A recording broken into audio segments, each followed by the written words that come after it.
तो दोस्तों आज हम आपको बताने वाले हैं तो आशिकी एपिसोड नंबर 408 के बारे में, जिसमें आहान अपने कार को घर समझकर पंक्ति को उसमें जाने को कहता है। फिर उसे गृह प्रवेश कराने की याद आती है, पर वहां कलश और चावल नहीं होने के बाद भी आहान गाड़ी से एक डब्बा निकालता है और उसमें कुछ भरा रहता है। वो पंक्ति के आगे रख देता है। फिर पंक्ति उसे अपने पैरों से गिराती है। आहान ताली बजाकर स्वागत करता है और कहता है वेरी नाइस। आहान कहता है एक सेकेंड, शगुन के बिना तुम्हें कैसे अंदर जाने दे सकता हूँ। और फिर आहान अपने जेब से अंगूठी निकालकर पंक्ति को पहनाता है। फिर दोनों एक दूसरे को देख रहे होते हैं। खुशी से पंक्ति की आंखों में आंसू छलक जाती है। फिर आहान कहता है तो मैं ये रिश्ता पक्का समझूं? पंक्ति खुशी से हाँ में सर हिलाती हुई हाँ कहती है। फिर आहान गाड़ी के डिक्की से पंक्ति के लिए सूट निकालता है और उसे चेंज करने को कहता है। इधर जेडी साहब का आदमी उन्हें फोन करके कहता है कि पंक्ति कहीं नहीं मिली, सिर्फ पूर्वा थी। फिर जेडी साहब उसे पूर्वा और आहान पर नजर रखने को कहते हैं, क्योंकि उन्हीं से पता चलेगा कि पंक्ति कहाँ है। इधर मोंटी और पूर्वा दोनों गाड़ी से पंक्ति को ढूंढ रहे होते हैं। पूर्वा पंक्ति को फोन करती है, पर फोन नहीं लगता है। पूर्वा घबरा जाती है और कहती है कहीं पार्टी में कुछ हुआ तो नहीं। फिर मोंटी कहता है नहीं, वहाँ तो कुछ नहीं हुआ था, पंक्ति वहाँ से चली गई थी। फिर आहान भी उसके पीछे चला गया था। पूर्वा कहती है कहीं दोनों एक दूसरे के साथ तो नहीं है। इधर आहान और पंक्ति दोनों बहुत खुश नजर आते हैं और आपस में बातें करते हैं। आहान कहता है तो अब आगे का इरादा क्या है? इसी तरह गाड़ी में बैठकर अंतराक्षी खेलें या रोमांस करें? पंक्ति कहती है इसी तरह बैठकर हमें मूवी देखनी है। फिर आहान कहता है कहाँ है मूवी? पंक्ति कहती है आगे देखिए, खुला आसमान और तारे और प्यारी सी खामोशी। फिर आहान गाड़ी की ब्रेक जोर से मारता है और कहता है अगर तुम्हें डर लगे तो मेरा हाथ पकड़ लेना। फिर पंक्ति गुंडे की गाड़ी देख लेती है। वो कहती है आहान वो लोग हमारा पीछा कर रहे हैं। फिर आहान पंक्ति को कहता है तुम डरो मत, मैं हूँ ना। आहान तेजी से गाड़ी चलाने लगता है। इधर आहान की माँ आहान को फोन लगाती है, पर उससे बात नहीं होती है। वो परेशान होने लगती है। आहान और पंक्ति दोनों पीछे पलट पलट कर देखते हैं और गाड़ी तेजी से बढ़ाकर आगे जाकर रोक देते हैं। तभी आहान की माँ फोन करती है और कहती है तुम कहाँ हो और कैसे हो? आहान कहता है माँ मैं ठीक हूँ। फिर माँ पंक्ति के बारे में पूछती है। आहान कहता है वो भी ठीक है। फिर आहान माँ को लोकेशन बताने वाला होता है, तभी माँ लोकेशन बताने से मना करती है और कहती है पता नहीं मुझे अभी क्यों लगता है कि खतरा अभी तुम पर मंडरा रहा है। माँ कहती है हो सकता है जिन लोगों ने तुम पर अटैक किया है वही लोगों ने कॉल रिकॉर्डर कर रहा होगा, इसलिए तुम जहाँ भी हो अपना और पंक्ति का ध्यान रखना। फिर आहान पंक्ति के हाथ पकड़कर कहता है जी माँ आप टेंशन मत लेना। आहान माँ की फोन रखने के बाद पंक्ति से पूछता है कौन थे ये लोग? फिर पंक्ति कहती है ये जेकी साहब का आदमी था, इसलिए हम वहाँ से निकल आए ताकि पूर्वा दीदी पर कोई खतरा न हो। आहान कहता है बड़े पापा तो बदल गए हैं। पंक्ति कहती है नहीं आहान, उन्हें बदलने की काबिलियत नहीं है।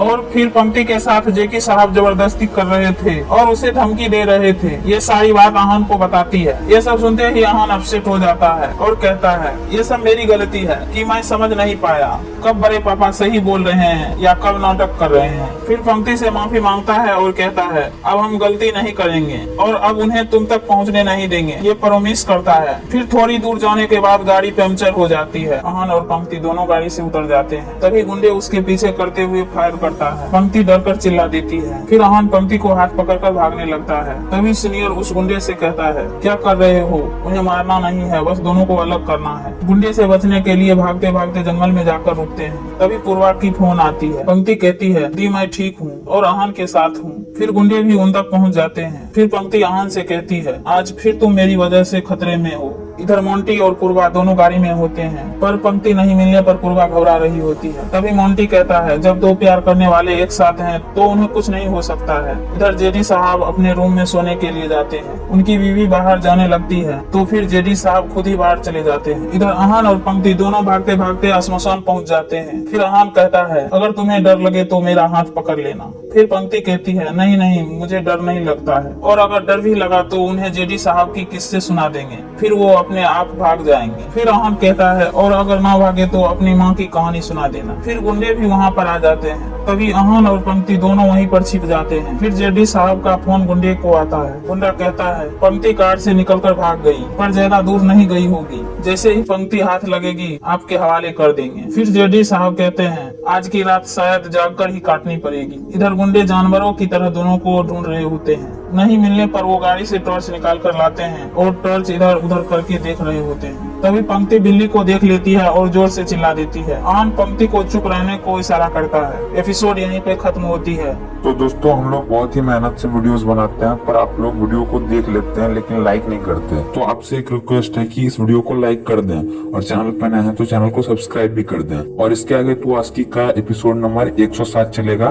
तो अगर आपने वो एपिसोड देख रखा है तो आप इस वीडियो को यहीं पे छोड़ के जा सकते हैं। तो दोस्तों आज हम आपको बताने वाले हैं तू आशिकी एपिसोड नंबर 107 के बारे में, जिसमें अनीता जी अपने आदमियों को फोन पर आहान को मारने से मना करती है और उसे वापस आने को कहती है। तभी पंक्ति वहाँ आ जाती है और अनीता से कहती है आहान के साथ आप कुछ भी नहीं करेंगी। फिर अनीता जी देखती है और बोलती है पंक्ति तुम यहाँ पर, मैंने तुम्हें छुड़वाने के लिए पैसे भी तैयार कर रखे हैं। फिर पंक्ति अनीता से कहती है बस बंद कीजिए अपनी ये तमाशे, आहान को एक खरोंच भी नहीं आनी चाहिए वरना अंजाम बहुत बुरा होगा। अनीता कहती है तुम अपनी माँ से ऐसे बात करती हो। पंक्ति कहती है कौन सी माँ, कैसी माँ, मुझे तो बस सौदागर दिख रही हो तुम। फिर अनीता को पुरानी बात याद आती है, उन्होंने खुद को सौदागर कहा था। फिर पंक्ति अनीता से कहती है माँ कभी भी अपनी बेटी के साथ सौदा नहीं कर सकती है, वो अपने बच्चे की खुशियाँ नहीं छीन सकती है, आपने तो हमारी खुशियाँ ही छीन ली। अनीता कहती है ये सब तुमको आहान ने सिखाया है। पंक्ति अनीता पर उंगली उठाते हुए कहती है एकदम चुप, आज से कुछ बुरा हुआ तो मुझसे बुरा कोई नहीं होगा।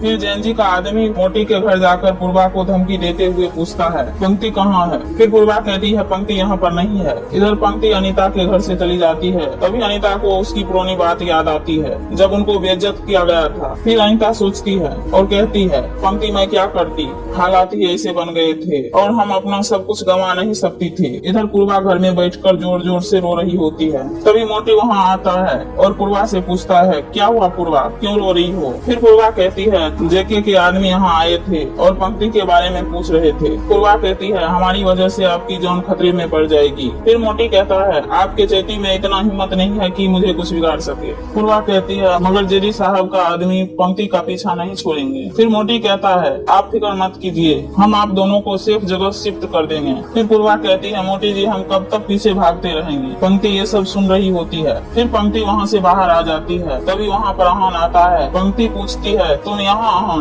तभी आहान कहता है तुमने मुझे ये तो बताया था मेरा इंतजार करना, पर ये नहीं बताया था कि कितनी देर, और साथ चलने से मना किया था, पीछे करने से तो नहीं। फिर आहान और पंक्ति दोनों एक दूसरे को गले लग जाते हैं। फिर आहान पूछता है अब आगे का क्या प्लान है। पंक्ति कहती है मैं यहाँ रुकूंगी तो पूर्वा जी पर संकट बनी रहेगी और अभी मेरे पास पैसे भी नहीं है, कुछ समझ में नहीं आ रहा है कि मैं क्या करूँ। आहान कहता है मेरे साथ मेरे घर चलो। पंक्ति कहती है तुम्हारे घर मैं कैसे आ सकती हूँ। आहान कहता है मेरे पापा के घर नहीं मेरे घर चलो, मेरा घर तो थोड़ा छोटा है पर तुम वहाँ रह लोगी। पंक्ति कहती है जब तुम साथ हो तो मुझे और कुछ नहीं चाहिए। फिर आहान पंक्ति को गाड़ी के पास लेकर आता है। आहान पंक्ति को गाड़ी ही अपना नया घर बताता है। एपिसोड यहीं पे खत्म होती है। इससे आगे जानने के लिए हमारे चैनल को सब्सक्राइब जरूर कर लें।